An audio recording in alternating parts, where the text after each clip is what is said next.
네, 두 번째 동영상 시작하겠습니다. 자, 슈페너가 독일 교회의 그런 문제점들을 이제 이야기를 하면서 대부분이 이제 경건한 삶의 모습들이 성도들에게서 드러나지 않는다, 이런 취지로 이제 이야기를 했었고요. 자, 그것을 위해서 이제 독일 교회 앞에 물론 이제 다른 사람들도 어떻게 독일 교회가 개혁할 것인지를 같이 얘기해 보자라고 토론의 장을 마련해 보자고 했지만, 그냥 그렇게만 하고 끝나는 것이 아니라 이제 자기가 생각하는 교회 개혁을 위한 제안들을 구체적으로 몇 가지를 이야기합니다. 첫 번째, 말씀을 가까이 하자라는 것을 이야기했습니다. 성도들이 말씀을 읽고 그것을 묵상하는 그것에 대해서 아주 강조점을 두었습니다. 이제 얘기를 하면서 하나님의 말씀을 배우는 것이 중요한데, 단순히 예배 시간에 설교만 듣는 그것만으로는 너무 부족하다라는 것을 이야기합니다. 오늘날도 우리 많은 대부분의 성도들이 예배 시간에 설교 한 편 듣는 그것으로 성경 말씀을 듣는 전부인 사람들이 너무 많습니다.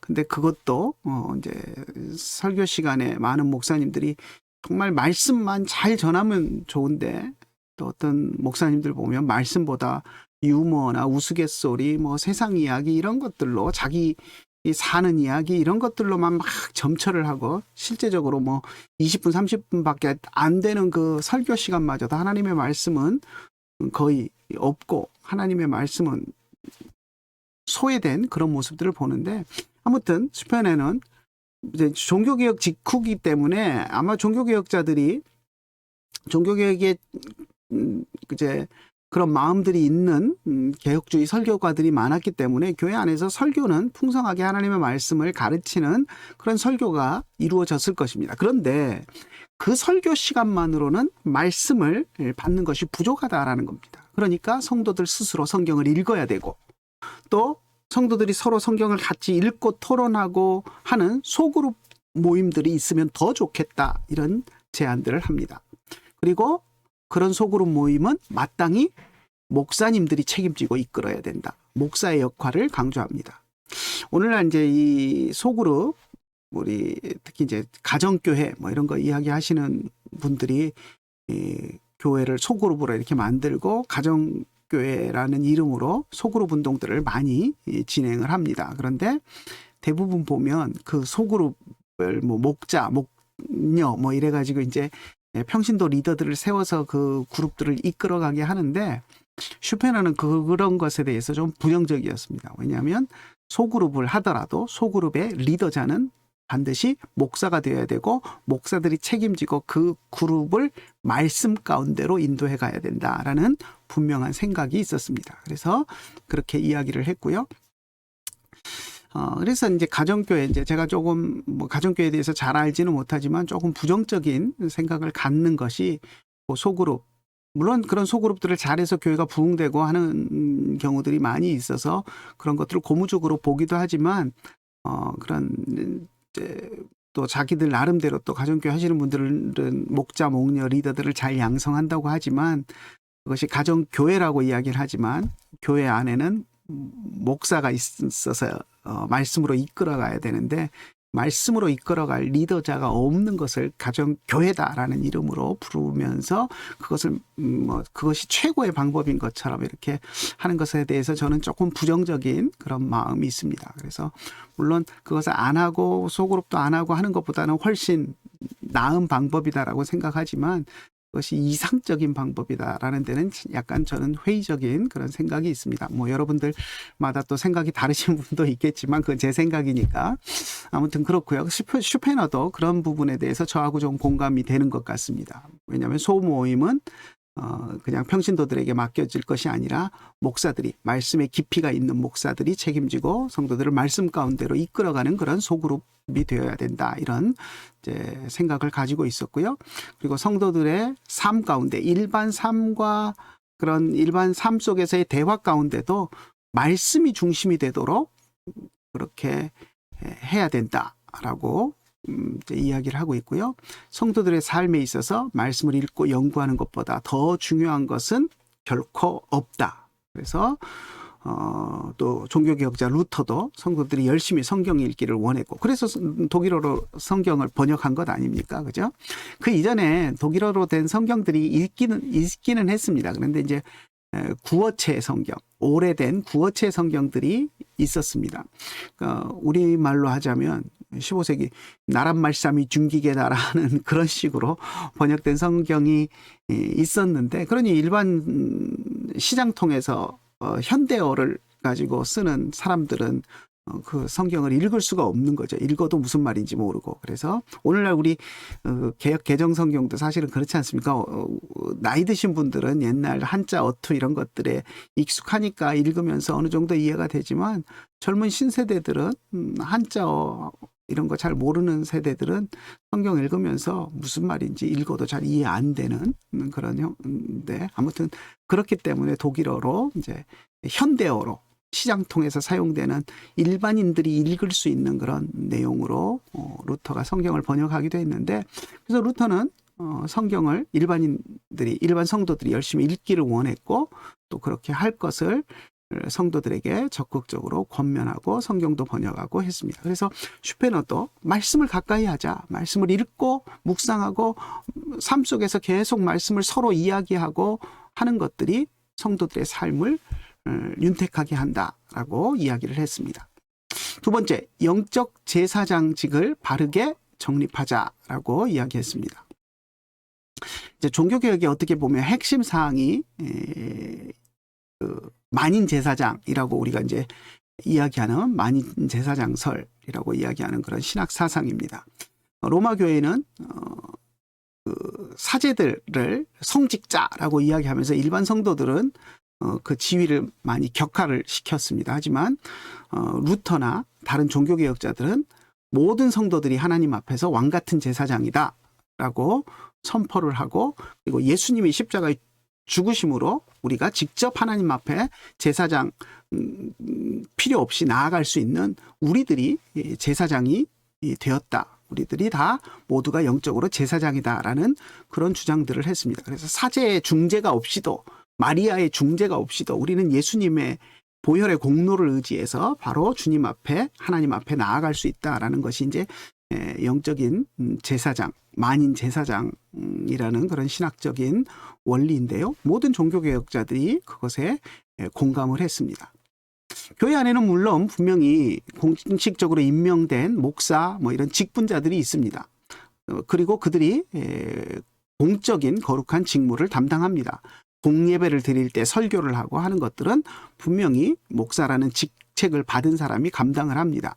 하지만 가정이나 일상생활 속에서 이런 거룩한 직무는 성도들 누구나 마땅히 할 수 있다라고 슈페너는 이야기했습니다. 그러니까 가정 예배를 드리는데 가정 예배는 뭐 공적인 예배는 아니잖아요. 그럴 때는 가장인 아버지가 말씀을 전할 수 있고 평신도지만 말씀을 전할 수 있고 어머니도 아이들에게 또 그런 식탁 자리나 이런 데서 하나님 말씀을 이야기할 수 있고 가르칠 수 있고 누구라도 할 수 있는데 그것이 우리가 거룩한 영적인 제사장이기 때문이다라고 이야기합니다.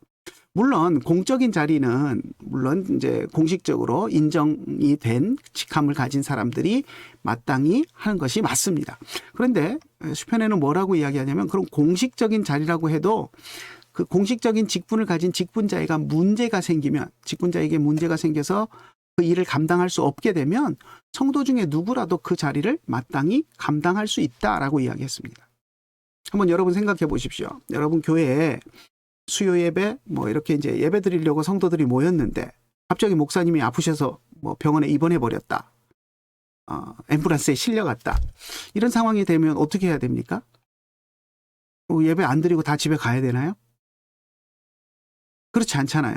누군가 나서서 평신도 가운데 뭐 장로님 있으면 장로님도 없으면 누구라도 나와서 우리 목사님이 그런 상황이 됐는데 우리 같이 예배 드립시다 하고 같이 기도하고 뭐 설교는 못할지라도 성경을 찾아서 뭐 한 장이라도 두 장이라도 성경을 같이 읽고 또 교회 문제점 또 목사님 앰뷸런스에 실려간 목사님을 위해서 같이 성도들이 합심해서 기도하고 하는 역할을 누군가는 감당을 할 수 있잖아요. 그러니까 그런 것들을 이야기하고 있는 것입니다. 그래서 그것이 우리에게 주어진 영적인 제사장 직분이기 때문에 공적인 석상에서도 공적인 직분을 맡은 자가 그것을 행할 수 없는, 그래서 그런 위기의 상황, 긴급한 상황이 되면 누구라도, 성도들 가운데 누구라도 그 일을 감당할 수 있다라고 이야기를 했습니다. 그래서 성도들이 마치 할 일을 빼앗긴 채 막 그것이 마땅한 것처럼 다 이건 목사님 일이야, 나는 상관없어 하고 그렇게 타성에 젖어서 살아서는 안 되고요. 그건 정말 비참한 일이라는 것이고요. 말씀 연구는 목사만 하는 것이 아니라 말씀 연구는 우리가 영적 제사장 된 우리 모든 성도들이 해야 되는 것이고, 그래서 그런 영적 제사장으로서 앞에 1번에서 말씀을 가까이 하지 않는 것과 같이 연결될 수 있는데, 영적 제사장으로서의 그런 우리의 본연의 모습을 우리가 확립해 가야 한다라고 이야기합니다. 그리고 만약에 목사에게만 당신만 제사장이요 라고 한다면 그에게만 거룩한 제사장직으로서의 그런 거룩성을 요구하는 것, 그것은 그렇게 돼야 되는데 그건 잘못이고, 우리들도 영적 제사장이기 때문에 우리들도 삶 속에서 거룩함을 모든 성도들이 다 실천해 나가야 된다라는 것을 이야기합니다. 그래서 거룩한 제사장으로서의 지위를 우리가 회복하자라는 것을 성도들에게 제안하고 있고요. 두 번째, 복음의 진리는 아는 것으로 충분하지 않고 행함에서 완성된다. 예수님이 우리에게 서로 사랑하라라는 새 계명을 주셨고, 사도 요한도 우리가 서로 사랑하자라고 권면했고, 그러니까 그 사랑을 아는 것만으로 끝나서는 안 되고 그 사랑을 실천하는 행함이 있어야 된다라고 이야기를 합니다. 그래서 이웃에게 선을 행하고 사랑을 실천하는 일에 주저하지 말고, 어떻게 우리가 이웃 사랑을 실천할 것인지, 또 우리 교회 지도자들이 서로 논의해서 우리 교회가 어떻게 이웃 사랑을 실천할 것인지 좀 더 깊이 논의해보자. 아무튼 복음의 진리는 아는 것으로 충분하지 않고 행함에서 완성되니 그 행함을 어떻게 구체적으로 할 것인지를 우리가 서로 논의해보자라는 그런 주장을 했습니다. 또 신학적 논쟁을 할 때 각별히 유의하자라고 이야기를 합니다. 그러니까 이제 신학적인 토론이 교회의 진리를, 복음의 진리를 보존하기 위해서는 꼭 있어야 됩니다. 토론이 불필요하다 이렇게 말할 수는 없습니다. 그런데 논쟁을 할 때 그 논쟁의 중요성이 무엇인가, 그리고 무엇을 위해서 하는가 하는 것을 잊어버리지 말라는 거죠. 그래서 교회 안에 순수한 진리를 보존하고 그것을 널리 보급하기 위해서 토론은 마땅히 있어야 된다. 그런데 논쟁을 할 때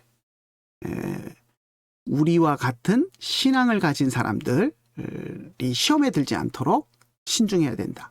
그러니까 이단자들이 뭐 시험에 드는 것은 좀 덜한 문제인데, 순수한 복음의 열정을 가지고 있던 우리와 같은 신앙을 가진 사람들이 논쟁 과정에서 이제 그것에 피로감을 느끼고 지쳐서 시험에 들어버리면 안 된다는 겁니다. 그걸 제일 염려해야 된다라는 것을 이야기했고요. 설령 잘못된 신앙에 빠진 사람들, 이단들과 논쟁할 때도 그들을 사랑으로 대하고 그들을 위해서 기도하는 것은 잊지 말아야 된다. 토론하면서 상대방을 막 모멸감 주고 저는 미워 죽일로 막 이렇게 하지 말고 그들을 사랑으로 감싸면서, 그들이 잘못된 사상을 가지고 있는 것은 안타깝지만 그들을 모멸감을 주고 무찔러야 될 적으로 이렇게 하는 것이 아니라 그들을 사랑의 마음으로 품고 그들이 잘못된 생각에서 돌이켜서 돌아오기를 바라는 마음으로 토론을 해야 된다는 겁니다. 그래서 상대방에게 적대감을 가지지 않는다라는 것을 보여주고 사랑으로 그들을 대하고 있다라는 것이 느껴질 수 있도록 그렇게 토론을 해야 된다라는 것을 이야기합니다. 또 모든 신학 논쟁이 사랑이 전쟁이 되어야 돼, 전제가 되어야 된다라는 것을 분명하게 이야기를 했습니다. 그리고 또 하나, 그들이 돌아올 수 있도록 인내를 가지고 기다려줘야 된다. 뭐 이런 이야기도 하고요. 또 논쟁 중에 중요한 것은 하나됨이기 때문에 서로 다툼이 나서 하나됨이 깨질 것 같은 위기가 오면 논쟁을 중단해야 된다. 된다라고 이야기를 하고 있고요. 제일 핵심적으로 이야기하는 것, 이단과 논쟁할 때도 그들의 신학이 잘못됐다라는 것을 논리로만 깨부르치려고 하지 말고 그들의 신학이 잘못됐고 내가 말하는 것이 옳다라는 것을 말뿐 아니라 우리의 모범된 삶의 모습으로 증명하고 보여줘야 된다라고 그렇게 표현을 했습니다. 얼마나 너무 멋있는 말 같아요. 우리가 주장하는 것이 다른 상대방이 주장하는 것이 잘못이고 내가 주장하는 것이 옳다라는 것을 말의 언변으로만 이야기하는 것이 아니라 삶의 모범으로 보여줘야 된다. 참 너무 멋있는 말인 것 같은데 참 쉬운 일은 아닌 것 같아요. 그죠? 아무튼 이런 멋있는 말을 했습니다. 자, 그 다음에 이제 마지막으로 신학 수업, 마지막이 아니군요. 하나 더 있군요. 신학 수업의 개혁이 필요하다라는 것을 이야기합니다. 이제 신학 교육 시스템이 있고 신학교가 있고 그 안에서 이제 교육되는 것들이 있는데 신학 교육도 개선이 필요하다는 거죠. 신학 교육은 종교 철학이 수업이 아니라는 겁니다. 그러니까 추상적인 학문이 돼서는 안 되고 실천적인 경건을 알려줄 수 있는 신앙의 경건을 알려주는 그런 실천적인 학문이 되어야 된다라고 이야기를 했습니다. 그래서 신학을 배우면 신앙의 실천 그리고 삶의 경건 이런 것들이 구체적으로 드러나야 된다라고 이야기를 했습니다. 그래서 경건을 실천하는 것이 이론적인 학문적인 연구보다 결코 덜 중요하지 않다. 더 중요하다는 거죠. 그러니까 교수들조차도 세속적인 삶을 버리고 경건의 모범을 학생들에게 먼저 보여줄 수 있어야 된다라고 이야기합니다. 그냥 신학 교육, 이론적인 신학적인 것만 가르치는 것이 아니라 삶의 경건을 학생들에게 먼저 보여줘야 되고 또 학생들의 그런 수업을 평가할 때도 지적 능력만 평가하지 말고 그들의 삶의 경건, 지적인 것과 따라가는 같이 가는 삶의 경건의 모습도 함께 학생들을 평가하는데 활용해야 된다라고 이야기합니다. 그러니까 이게 참 쉬운 일은 아니에요. 그죠? 여러분들, 저도 이제 교수로서 여러분들을 평가하지만 시험 봐서 시험 점수 나오는 대로 학점 주면 편하지만 제가 어떻게 여러분들의 삶을 하나하나 보고 여러분들이 경건한 삶을 사는지 안 사는지 그걸 평가하고 점수를 주겠습니까? 이게 또 쉬운 일은 아니지만 이제 신학교육이 그렇다고 너무 점수에만 매달리게 하고 딸딸 애워갖고 시험 봐서 지식 잘 쌓았다고 좋은 점수 주고 하는 그런 쪽으로 흘러서는 안 된다라고 하는 그런 것들을 이야기합니다. 평가를 하기가 어렵겠지만 쉽지는 않겠지만 학생들에게 더 강조해야 될 것은 그러한 배운 것들을 삶 속에서 어떻게 실천하고 그것들을 드러내 보이는 삶을 살 것인가 하는 쪽에도 교수들이 관심을 가지고 학생들을 훈련시키고 연습할 수 있도록 지도해야 된다라는 이야기를 하고 있습니다. 또 하나 이제 재밌는 것은 그 신학 수업을 독일어로 해야 된다라고 이야기를 합니다. 독일 말로. 그러니까 그 당시에 학자들의 언어는 라틴어였거든요. 그러니까 이제 특히 이제 박사과정 수업이나 이런 것들은 라틴어로 이루어졌고 신학 서적들도 라틴어로 이루어진 책들이 많았고 우리 종교개혁자들도 자기들이 쓰는 모국어들이 있었지만 칼빈 같은 경우도 프랑스어가 모국어지만 저수를 남길 때 기독교 강요도 라틴어로 쓰고 물론 이제 프랑스어로 번역해서 번역판도 나오고 하지만 주로 책을 쓸 때는 라틴어로 썼습니다. 그러니까 이게 박사과정 학생들은 라틴어로 이야기하고 토론하고 책을 쓰고 라틴어 책을 읽고 하는 그것이 이제 학문의 이제 최고위 단계에서는 그렇게 되어졌는데 슈페너는 박사 과정까지도 다 독일 말로 할 수 있도록 그런 신학 시스템들이 바뀌어야 된다 이런 주장을 했습니다. 그래야 이제 학문과 삶의 괴리가 안 되는 겁니다. 요즘도 제가 이제 학자로서 목회자로서 제일 안타까운 게 뭐냐면 우리 교수님들 학자로서 이제 어떤 학회 이런 것들을 하는 것을 가서 보면 목회자들이 참여할 수 있는 구석이 거의 없어요. 그러니까 학자들만의 세계가 돼버리는 거죠. 그러니까 학자들은 학자들의 용어로 학자들의 언어를 가지고 학자들의 논리 방법으로 막 고상한 신학을 논하고 있는데 그것이 목회자들에게 전달이 안 되고, 그러니 목회자들에게 전달이 돼야 그것이 성도들에게까지 전달이 될 텐데, 목회자들에게 전달이 안 되니 성도들에게는 더더욱 전달이 안 되는, 그래서 학자들끼리만의 토론으로 끝나버리고 말거든요. 그러니까 여기서도 슈페너가 이야기하는 것이, 신학 수업이, 박사과정 수업이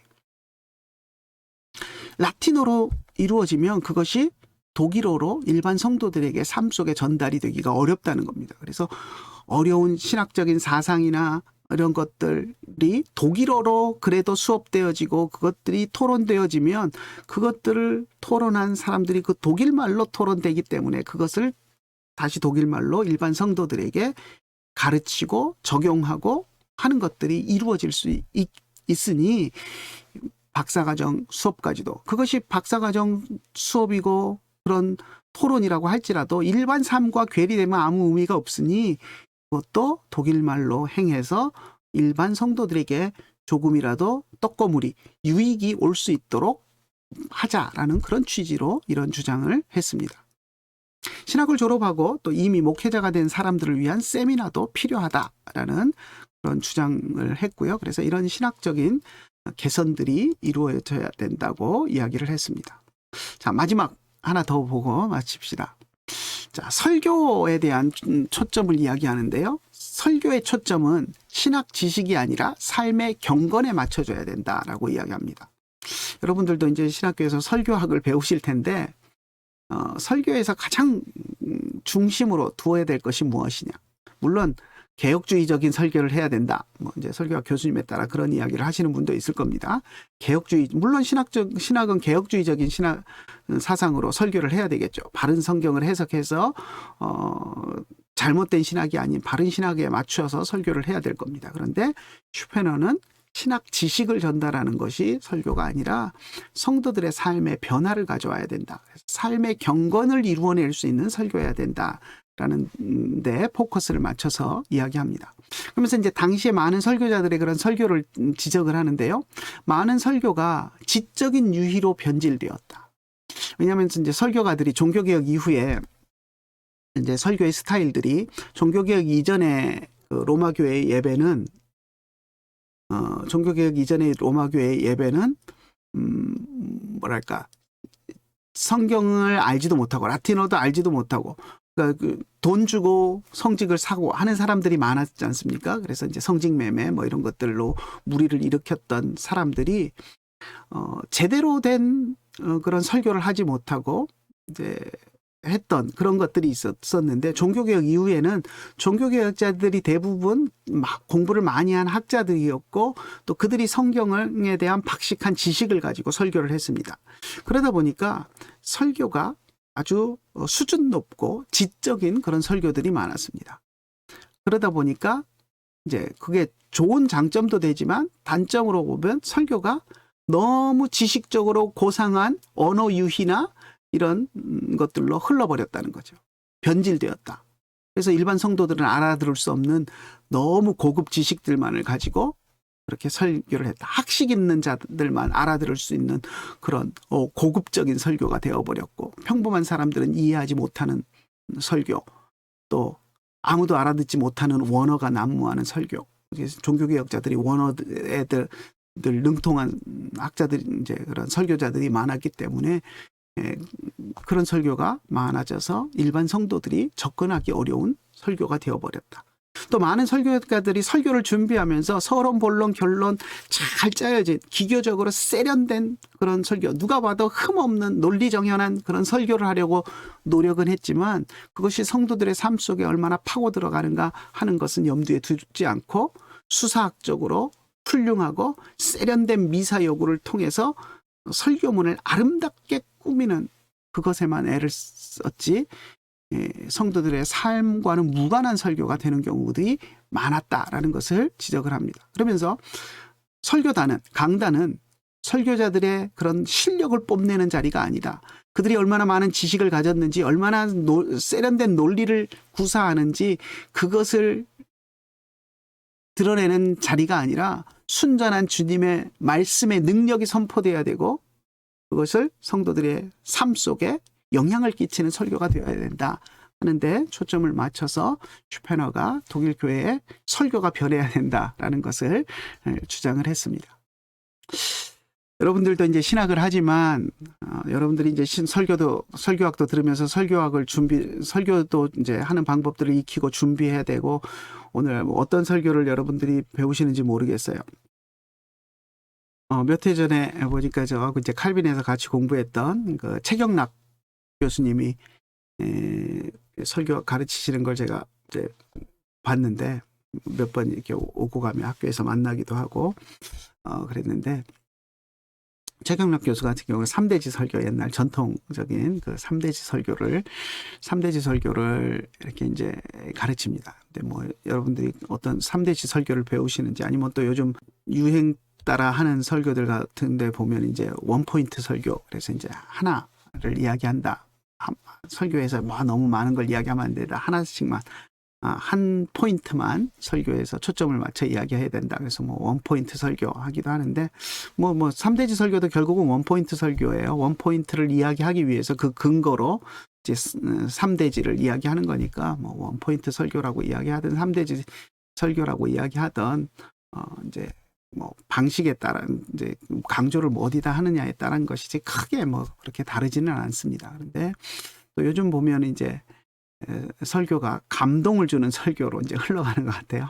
성도들에게 감동을 줘야 된다. 그런데 뭐 어디다 초점을 맞추든지, 물론 이제 감동이라는 것이 이제 지금 슈페너가 이야기했던 것처럼 성도들에게 감동을 줘서 그 감동이 삶을 변화시키는 것으로 나타나는 감동이라면 참 귀한 감동이고 슈페너가 이야기한 것과 같은 맥락이겠죠. 그런데 그게 아니라 그냥 감동지, 우리 목사님 설교 멋있게 하신다, 그렇지 그런 거야 하면서 감동만 받고 끝나버리는 설교면 그거는 아무 의미가 없습니다, 사실. 그런데 많은 목사님들이 요즘 그 설교 코드가 감동인 것 같아요. 어떻게 성도들에게 감동을 줄 것인가. 똑같은 본문을 가지고 설교를 해도, 와, 어떻게 본문을 저렇게 풀 수 있지? 감동적이다. 색다른데 우리 목사님 외에는 저렇게 설교하는 걸 들어본 적이 없어.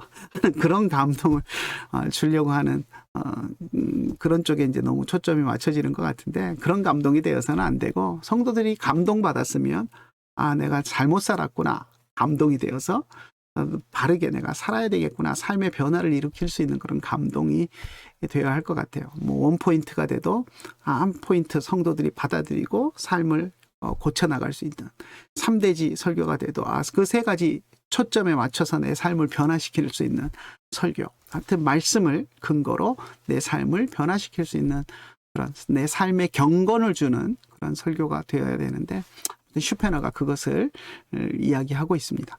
그래서 슈페너가 독일 교회를 향해서 제안한 6가지 항목을 우리가 쭉 보았는데요. 뭐 오늘날 우리들에게도 꼭 필요한 것인 것 같습니다. 그러니까 결국 경건의 밑거름이 되는 그런 제안들인 것 같고요. 그래서 이렇게 슈페너가 이제 피아 데시데리아에서 이제 경건에 대한 것들, 이런 제안을 했을 때 독일의 많은 목회자 또 성도들이 공감을 했고, 그것을 이제 추구하기를, 같이 그 방향성으로 가기를 원하는 사람들이 결국 독일의 경건주의라는 그런 신앙 부흥 운동의 물결을 이루어낸 것으로 보면 될 것 같습니다. 그래서 좀 장황하게 했지만 그 피아 데시데리아, 우리 필립 슈페너, 경건주의 아버지라고 불리우는 필립 슈페너가 쓴 피아 데시데리아 경건한 요망이라는 그 책을 짧은 시간이지만 좀 후루룩 훑어보면서 어떤 내용을 이야기하고 있는지를 살펴보았습니다. 여러분들에게 유익이 되기를 바라고요. 그리고 다음 주는 중간고사입니다. 그러니까 수업은 안 합니다. 수업 동영상 안 올라갑니다. 그 대신에 제가 아직 이제 시험 문제를 못 만들었는데, 시험 문제를 주말까지 만들어서 공지사항에 올리겠습니다. 그러면 다음 주 수업이 없으니까 그 시간에 여러분들이 시험을 스스로 알아서 보시고요. 뭐 그 시간에 뭐 1시간 정해놓고 꼭 시험 봐야 된다, 그 이야기는 아닙니다. 그 시간에 이제 시험을 보시되 시험을 또 딴 시간에 보라 그러면 여러분 다른 할 일도 많으니까, 그러니까 하여튼 그 시간에 보시는데, 뭐 시간이 더 필요하신 분들은 더 투자를 하셔도 그것은 상관없습니다. 여러분들의 자유입니다. 그러니까 꼭 1시간 안에 이걸 하라는 거 아니고요. 일주일 내내 고민하실 분은 고민하셔도 상관없습니다. 그렇지만 이제 주어진 시간은 시험 시간으로 여러분들에게 주어진 시간이니까 수업은 동영상은 따로 안 올리겠습니다. 수업은 안 하고 시험으로 해서 한 주간은 지나가겠습니다. 그래서 다음 주는 수업은 없고요. 네, 시험 보실 때 공부하셨던 자료는 찾아보시고 하셔도 됩니다. 그러니까 어떻게 보면 오픈북 개념으로 시험을 보셔도 되고요. 네, 만약에 서술형 문제 같은 경우 여러분들이 자료를 찾아보시면 그대로 베끼시지 마시고요. 인터넷 검색해가지고 그대로 복사 붙이기 해서 갖다 넣으시고 그러면 안 됩니다. 그러면 점수 안 나갑니다. 여러분들이 공부하시고 자료 참고하시되 그것을 근거로 여러분들이 여러분들의 말로 소화해서 표현해서 이렇게 서술을 해주시면 되겠습니다. 그냥 인터넷에 있는 거 잘라다가 붙여서 내 답이다 이렇게 하는 것은 옳지 않습니다. 뭐 요즘 챗 GPT 뭐 이런 거 인공지능한테 물어보면 뭐 답 다 알려주고 그런다는데 뭐 챗 GPT를 사용하실 수 있는 분들은 하시더라도 그거 챗 GPT가 보여준 답을 그대로 내지 마시고 그것을 근거로 여러분들이 판단하셔서 이놈이 제대로 답을 썼구나. 이런 정보는 괜찮구나. 여러분들이 다시 재가공을 해서 여러분들의 말로 챗 GPT가 준 것이라도 아니면 인터넷에서 어디 사이트 참고하신 거라도 그것들을 여러분 것으로 소화해서 여러분의 말로 표현을 해서 여러분의 답안을 작성해서 주셔야 합니다. 여러분 답안이 아닌 어디서 뺏겨온 답안은 제가 감점 팍팍 하겠습니다. 그러니까 여러분의 말로 쓰셔 주십시오. 좀 공부한 것들, 자료 찾아보는 것들은 검색이 가능한 시대에 굳이 그걸 안 찾아보고 막 머릿속에 다 외워서 넣어야 된다. 그것도 사실은 물론 공부하는데 꼭 외워야 될 부분들은 있기는 합니다. 하지만 그런 것들은 좀 자유롭게 어차피 우리가 온라인 수업이고 하니까 그런 것들을 좀 자유롭게 하도록 하겠습니다. 시험 문제가 올라가면 그것을 하셔서 다음 주 지나서 날짜가 언제죠? 다음 주가 26일이고 5월 3일 날 수업 전까지 저한테 이메일로 아니면 LMS에 올릴 수 있는지 제가 한번 보고 올릴 수 있는 저기를 열어놓든지 할게요. 그래서 제가 문제는 주말까지 해서 내드릴 테니까 5월 3일까지 해서 주시면 되겠습니다. 4월 26일 날은 수업 없습니다. 다시 한번 말씀을 드리고요. 그래서 4월 제가 이 주말까지 해서 문제를 올려드리면 5월 3일까지 해서 저에게 제출을 해주시면 되겠습니다. 오늘 여기까지 수업하고 마치도록 하겠습니다. 수고들 하셨습니다.